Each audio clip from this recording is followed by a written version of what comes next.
Hi, I'm John Moscow. And I'm Amy Halpern-Laff, and this is Ethical Schools. Today we speak with Zoe Weil, president and co-founder of the Institute for Humane Education, book author, columnist, speaker, and one of the most thoughtful, productive, and prolific humans I know. In her Psychology Today column last week, Zoe wrote about the purpose of education, what it is and what it should be. Welcome back, Zoe. Thank you so much. It's so nice to be back with you too. You quote the purpose of education, according to the U.S. Department of Education, quotes, to promote student achievement and preparation for global competitiveness. How much influence does the Department of Education actually have on what goes on in classrooms across the country, and how much is determined by states and districts? That's a great question. I don't actually know a nuanced answer to it. Certainly states have their own ability, and as do schools and districts, to define their missions and their goals. But I think it's really important to consider that the Department of Education for the United States offers us a mission that all of us should be embracing to some level because it is the Department of Education. And when I think back to how many times I have heard the phrase or variation on the phrase that we need students to be prepared for the global economy, or to be able to compete in the global economy, or to be global competitors. That is a phrase that most of us have heard echoed in the media, and we've heard it from politicians. And for such a long period of time, I thought, where is that coming from? And that's what compelled me to look up the Department of Education mission statement, maybe 15 or years ago at this point, and discover that that's what it actually was. So it obviously has had a profound influence, even if schools and districts and states have more nuance and are trying to educate for perhaps a more meaningful outcome for their students. So in contrast to this all-pervasive competitiveness, you write that the purpose of education should be to create a generation of solutionaries. For those of our listeners who may not have heard our earlier conversations, just what is a solutionary generation? So, well, let me start with what a solutionary is. So a solutionary is somebody who can identify unsustainable, unjust, and inhumane systems, and then transform them in ways that do the most good and the least harm for everyone. And by everyone, I mean people, other species, and the environment.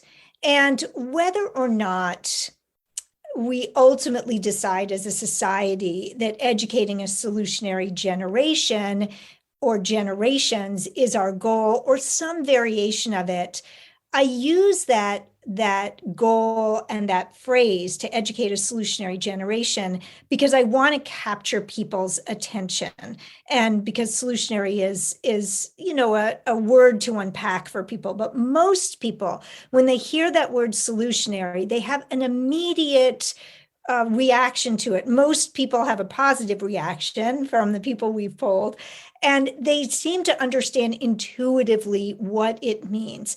So we are facing right now multiple crises at the same time as we are also seeing profound improvements and achievements that have happened over time.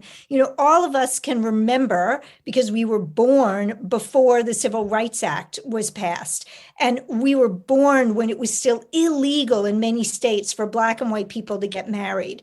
We were born at a time when the air, with the exception of wildfires, was actually dirtier than the air today. And the waterways, whether it's rivers or it's lakes, were actually more polluted than they are in our rivers and lakes today. We were born at a time when half of the world's population lived in extreme poverty. And today that percentage is under 10%, still too high, but that's been a profound improvement.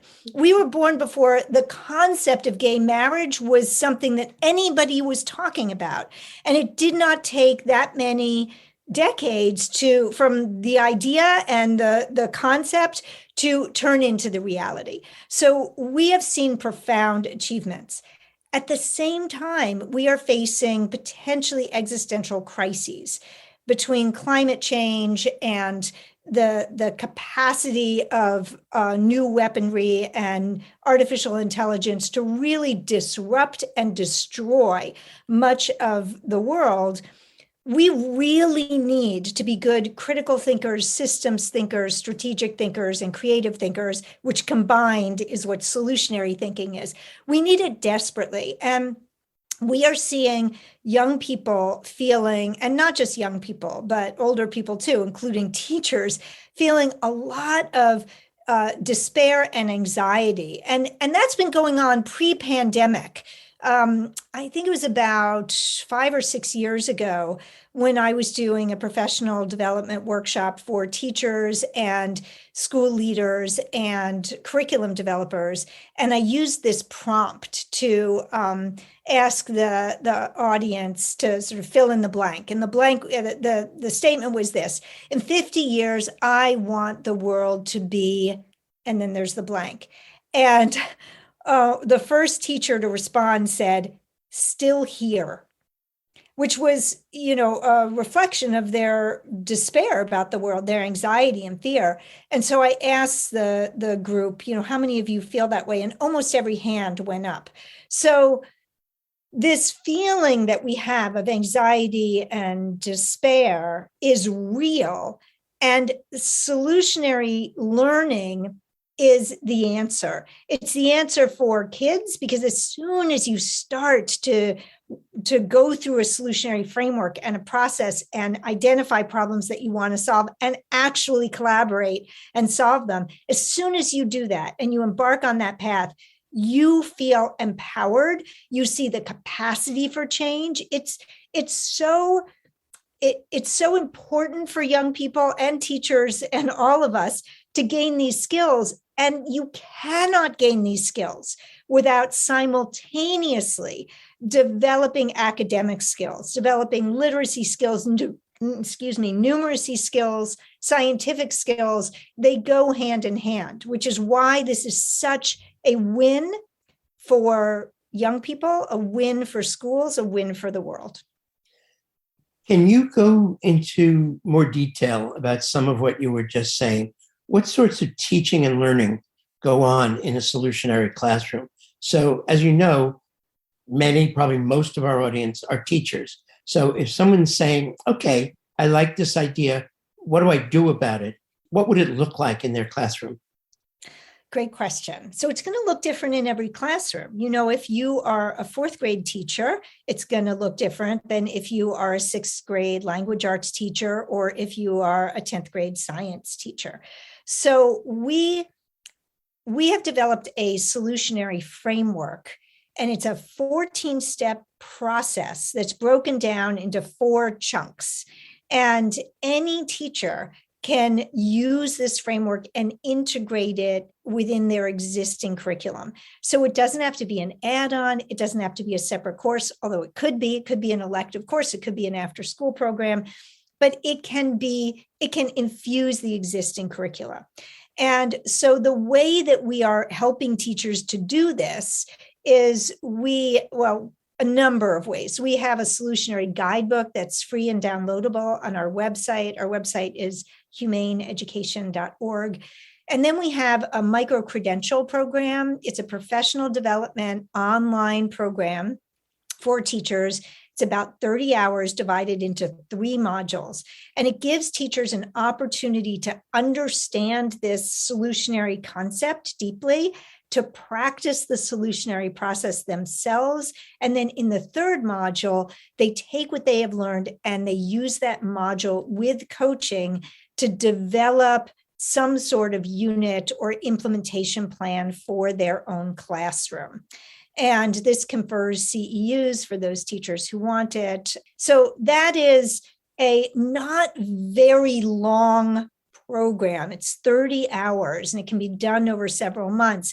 And we're encouraging groups of teachers and schools to do this together so that then their whole school, or maybe their department, or maybe just them and another teacher who they could partner with, can bring this deeply into their classroom. So it's not cookie cutter, it's really individualized. And we are providing coaching for teachers so that they can do this, and for schools and administrators.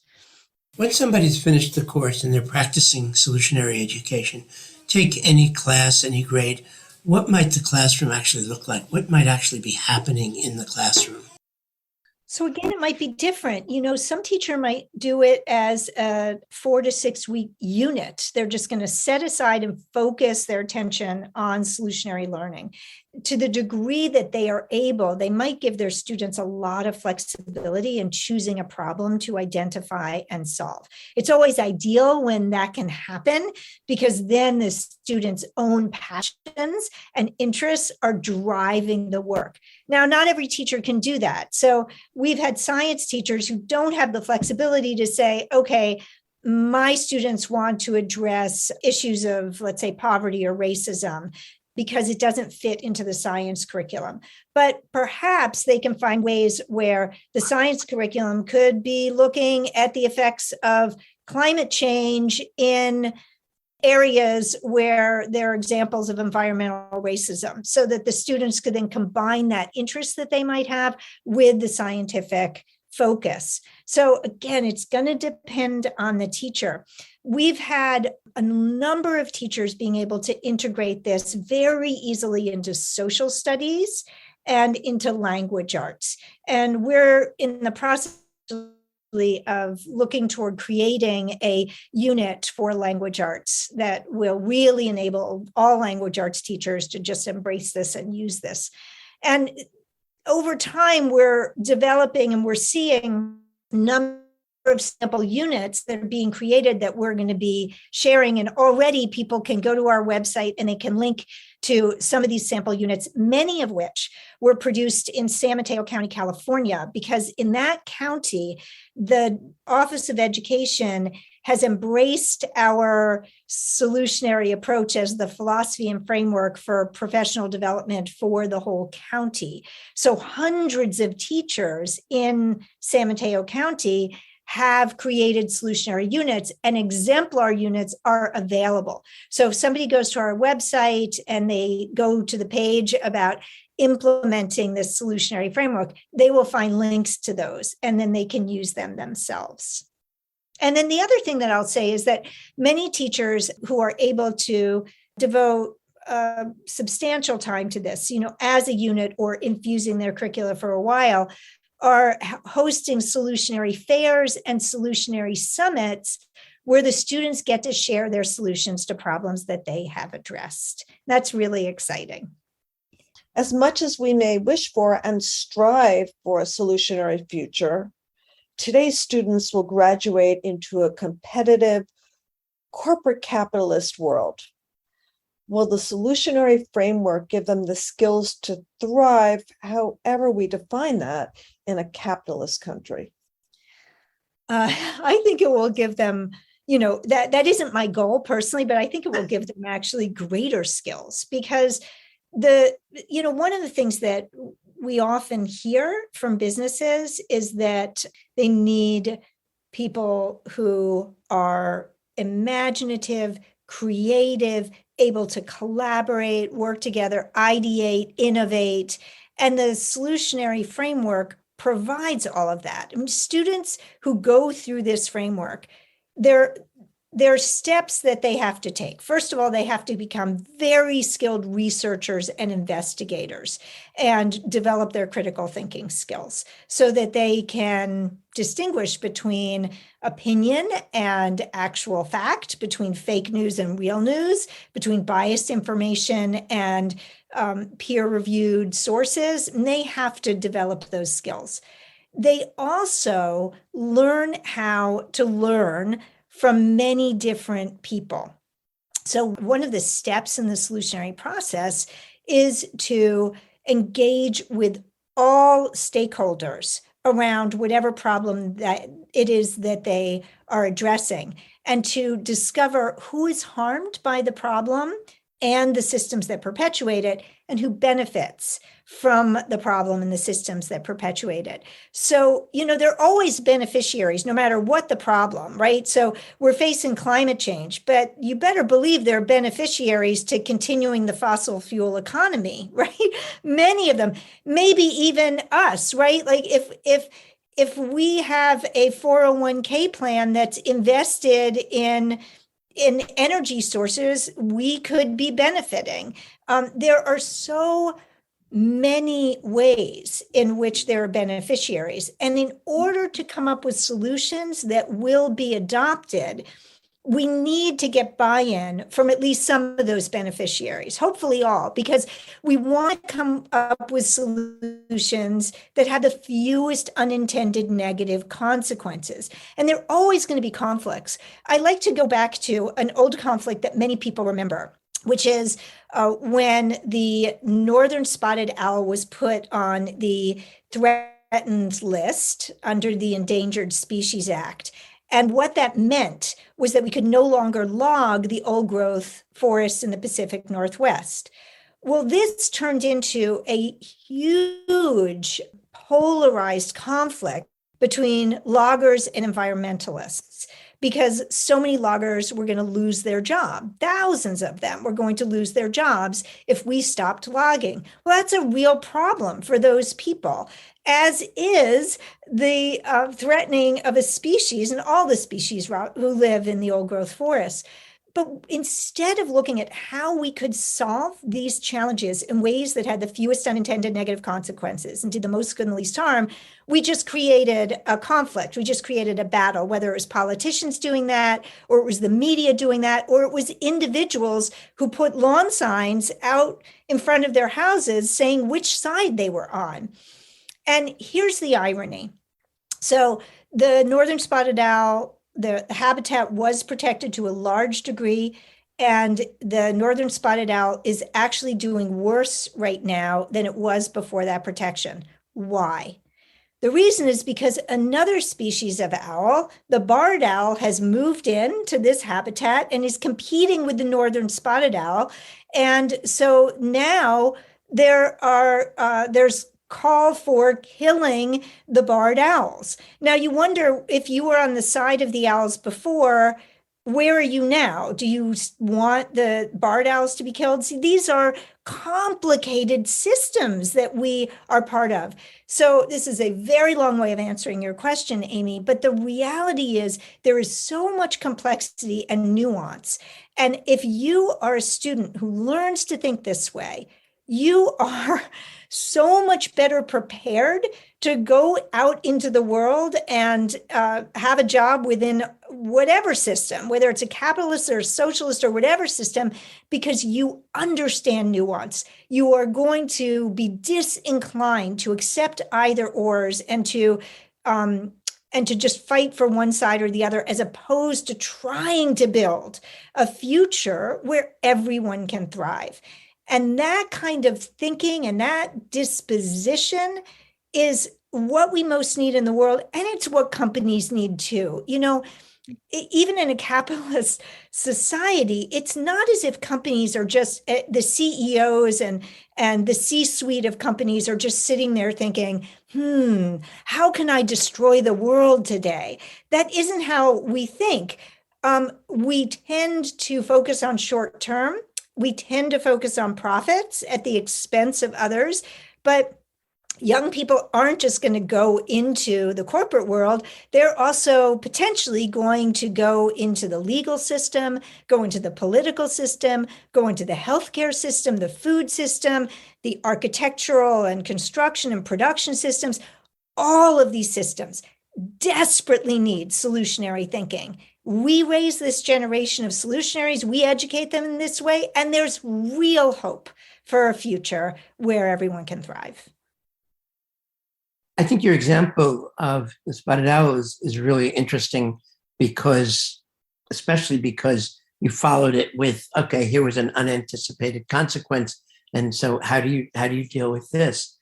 But as you were speaking, I was also thinking, for example, about the issues with climate change and, what Congress is currently doing, where you seem to have a very direct conflict between wanting to get off of fossil fuels and fossil fuel companies, which, it's been shown have been lying all along about how they've supposedly been doing good things, but they really haven't been, and how Senator Manchin, is demanding a whole bunch of goodies for the corporate profits, which, according to advocacy groups, would really undermine a lot of the movement towards climate change.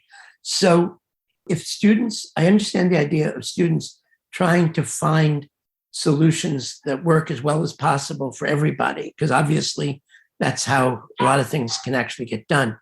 But what should students be doing if they come to a point where there seems to be one side or the other? Do you encourage them to take what they've learned and then to become advocates? Or I'm a little unclear on what happens when you really run into what seem to be actual monetary conflicts of interest, where somebody simply wants to make more money and may not be consciously thinking, how do I destroy the world, but fundamentally doesn't seem to really care.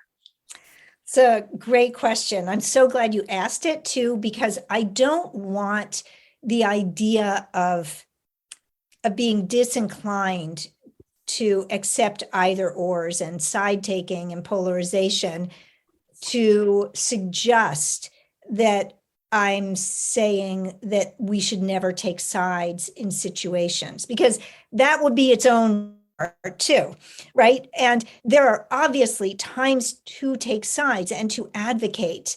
I think it was Elie Wiesel who said, we must always take sides, because I can't remember the exact quote. Perhaps you could find that quote and add it here. Yeah, because neutrality favors the exploiter. Yes, exactly. And so one doesn't have to turn this into an either or. I would say that the norm in our society is side taking. We've created a political system that has two sides. We can rarely elect any legislators who are not Democrats or Republicans. We've created this two-party system that is so entrenched. And the media will often get on the side-taking bandwagon because it gets attention.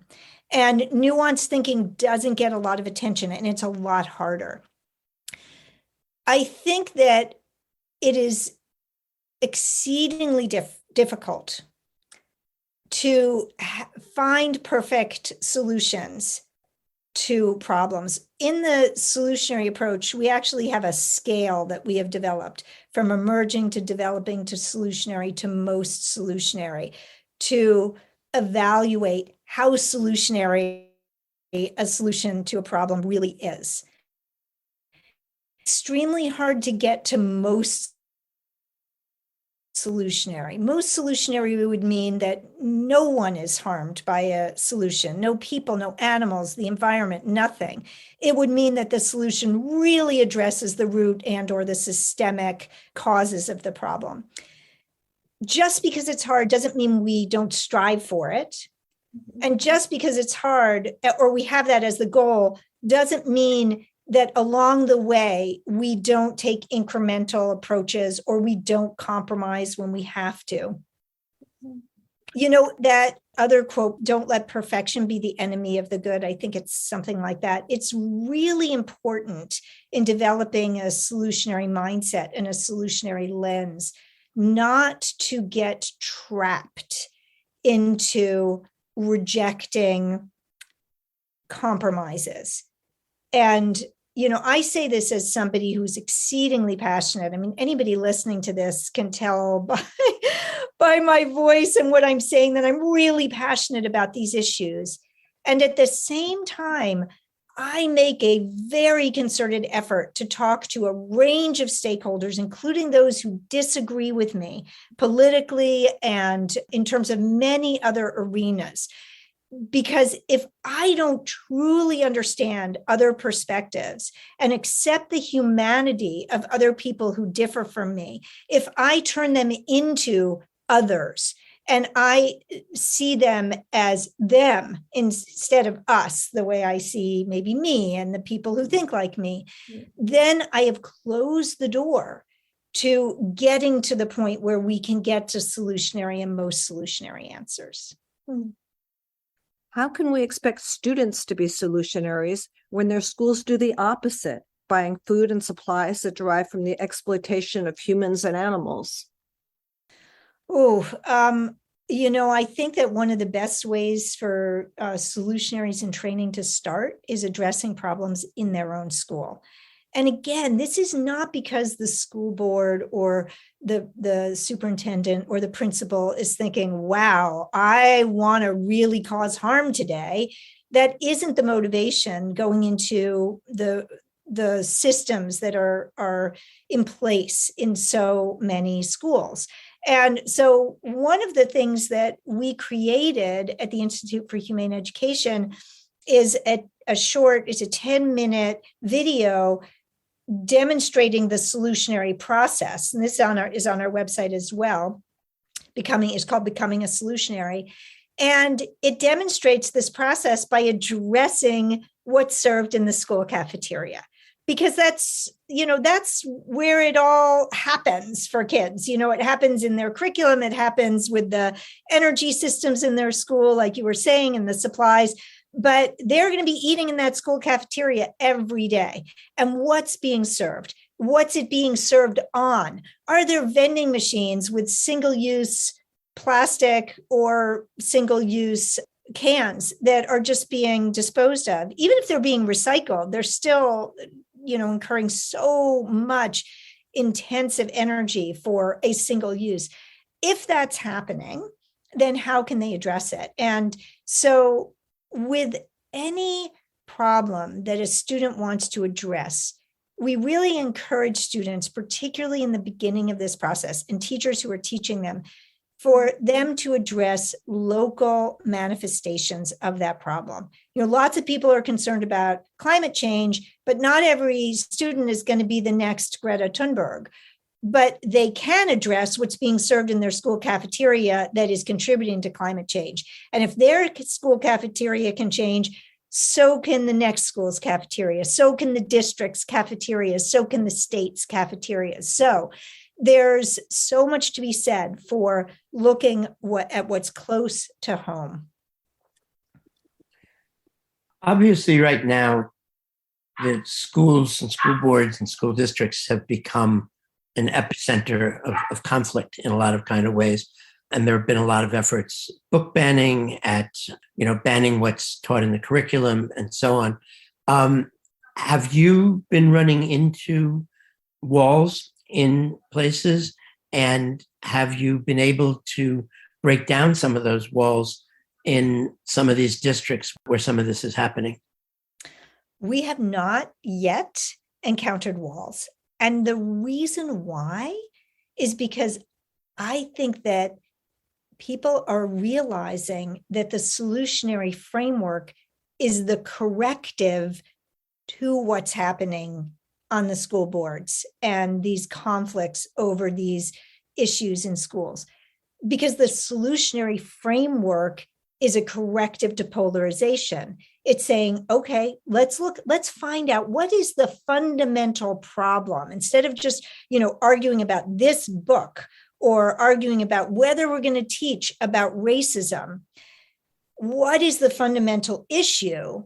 And if we can find places of agreement around a fundamental issue, then what's a solutionary answer? And so we haven't been encountering pushback because I think people are realizing that this may be the very answer that they have been searching for. I would invite teachers who are listening to attend. We're going to have a free webinar on November 14th about remediating structural racism. And it's taught by Io Magwood, who is the founder of Uprooting Inequity.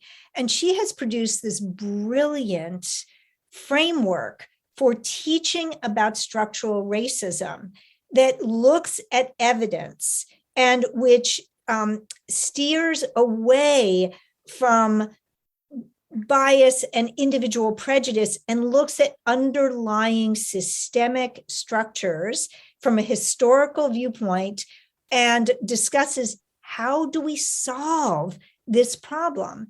And, we are finding that people who learn from Io's work, and Io and I just co-wrote a blog post, 5 ways to teach about structural racism. It was before the blog that you invited me here today to speak about. And people are responding extremely well to this, and they're responding from different perspectives. So I think we've hit upon a way to turn what has become such polarized conflict, such fighting, into how do we solve this? Just how do we solve this? So I have a very different question, which has to do with something else that's controversial, which is the assessment mechanisms, especially standardized tests. How does solutionary learning fit with these? And do you think that it would be helpful to have alternative means of assessment rather than the standardized tests as the primary means? Yeah, for sure. We need alternatives to the standardized tests for assessment.